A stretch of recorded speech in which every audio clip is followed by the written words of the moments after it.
तो अस्सलाम वालेकुम गाइस, मैं आपको तिजारत के आदाब बताने जा रहा हूँ। काल रसूलुल्लाह सल्लल्लाहु अलैहि वसल्लम मन गस्सा फलैसा मिन्ना। आप सल्लल्लाहु अलैहि वसल्लम ने फरमाया, जो मुसलमान को धोखा दे उसका मुझसे कोई ताल्लुक़ नहीं। तिजारत बहुत बड़ी उम्दा चीज़ है।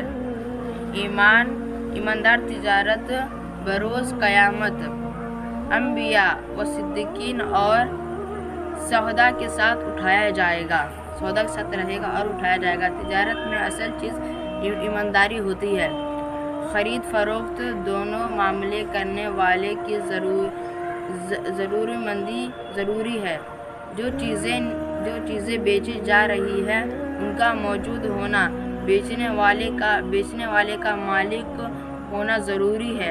हलाल चीज़ें की तिजारत हलाल और हराम चीज़ें की तिजारत हराम होती है। मकरूह की चीज़ें मकरूह होती है। तिजारत में ना झूठ बोले और ना झूठी कसम खाए, और ना वादा खिलाफ़ी करे। तिजारत में मालिक का असली, नकली और ऐबदार होने का ज़ाहिर करना ज़रूरी है।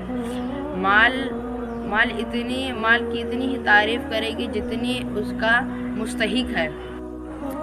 कम तौलने और कम नापने से बचे, क्योंकि कुरान पाक व हदीस में इसकी बहुत पकड़ है।